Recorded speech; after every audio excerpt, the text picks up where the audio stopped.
ओम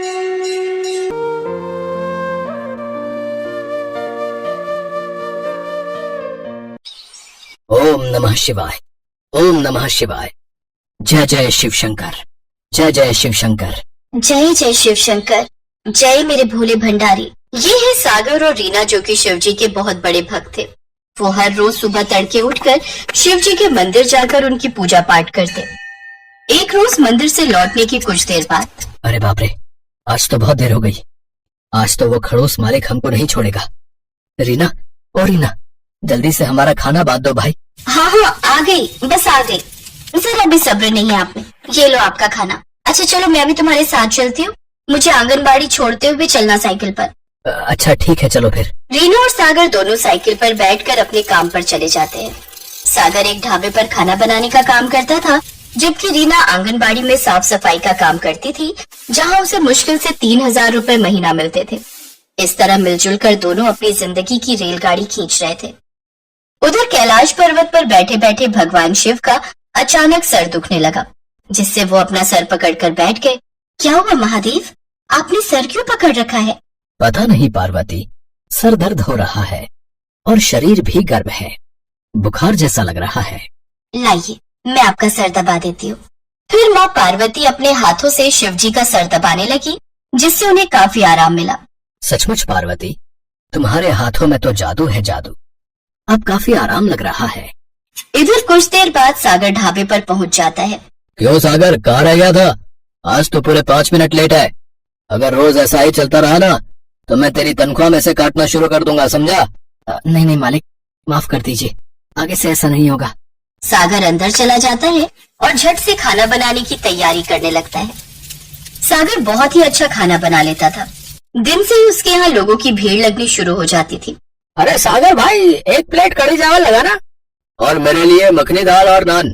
दरअसल ये सागर के हाथों का कमाल ही था, जो लोगों की इतनी लंबी लाइन लग जाती थी, जो स्वाद लोगों को बड़े से बड़े होटल में भी नहीं मिलता था। लेकिन इनके बावजूद सेठ को गरीब सागर की बिल्कुल भी कदर नहीं थी। ए सागर, क्या हुआ? आज इतना वक्त क्यों लग रहा है तुझे? बाहर लोगों के खड़े होने तक की जगह नहीं है। जी मालिक, बस हो गया। दरअसल वो ये सिल्ली टूटी हुई है, जिस वजह से सारी आंच बाहर आ रही है। हाँ तो तू ना मुझे बेवकूफ ना बना। ये जो तू सुबह 5 मिनट देर से आया ना, ये उसी का नतीजा है, जो अब तुझे वक्त लग रहा है। दिल्ली में कोई दिक्कत नहीं है। ये कहकर सेठ बाहर चला गया। सेठ हमेशा से सागर से ऐसे ही बात करता था। काफी देर हो गई। जब सागर ऑर्डर लेकर बाहर नहीं आया तो गुस्से में एक बार फिर सेठ अंदर रसोई की तरफ गया, लेकिन वहाँ का नजारा देख तो उसके होश ही उड़ गए। सागर जमीन पर बेहोश पड़ा था और वो सिल्ली टूटकर उसके ऊपर गिरी हुई थी। सेठ अपने आदमियों के साथ उसे अस्पताल लेकर पहुंचा, जहाँ डॉक्टर ने उसके ऑपरेशन का खर्चा 5 लाख रुपए बताया।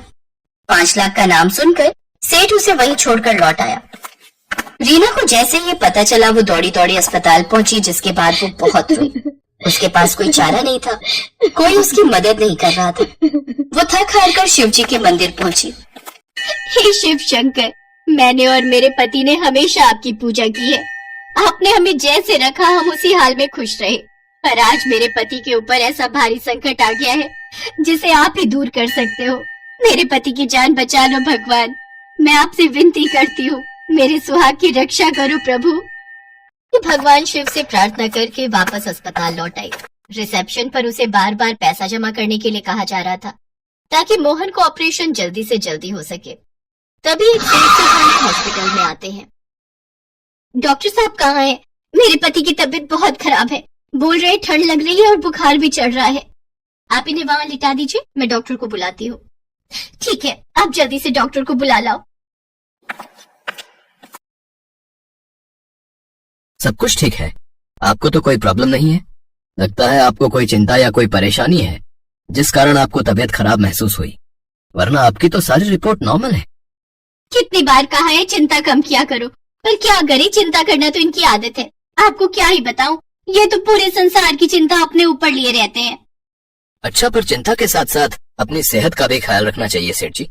मैं आपको कुछ ताकत की दवाइयाँ लिख कर दे रहा हूँ, इन्हें समय पर ले लेना, आपको कमजोरी नहीं महसूस होगी।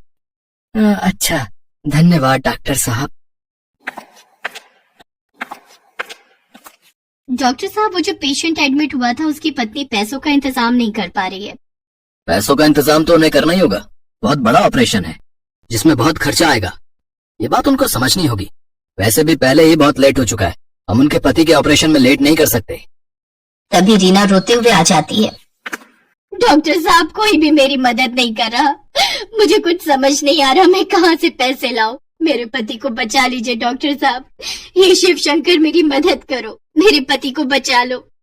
लगता है ये बहन शिवजी की बहुत बड़ी भक्त है। अब इसने शिवजी को याद किया है तो मुझे इसकी मदद करनी ही होगी।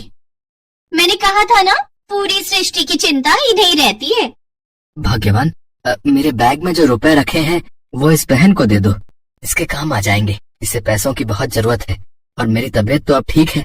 मैं तो पैसे रखकर इसलिए लाया था कि कहीं मेरे इलाज में जरूरत ना हो, पर डॉक्टर साहब तो कह रहे हैं कि मैं बिल्कुल ठीक हूँ, तो ये पैसे इस बहन के पति के इलाज में काम आ जाएंगे। कितने पैसे देने हैं मुझे बता दो। 5 लाख रुपए देने हैं। 5 लाख रुपए ही तो हम रखकर लाए थे ना भाग्यवान। हाँ, हम इतने ही रख कर लाए थे। मैंने सारे रुपए ही दे देती हूँ। ये लो बहन।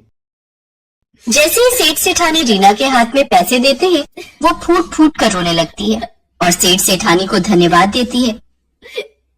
आपका बहुत बहुत शुक्रिया। आप आज इस संकट की घड़ी में मेरे लिए मेरे शिव पार्वती बनकर आए हो। मैं आपका ये एहसान जीवन भर नहीं चुका सकती। मैं आपको ये पैसे कैसे लौटाऊंगी? अरे नहीं नहीं बहन, अब ये पैसे तुम्हारे हैं। जब तुम्हारे पति ठीक हो जाएं, तो बस इस पते पर मिठाई खिलाने आ जाना। हमें उसी में बहुत खुशी होगी। चलो सेठानी, चलते हैं। सेठ सेठानी को अपने घर का पता देकर चले जाते हैं। सागर का इलाज शुरू होता है।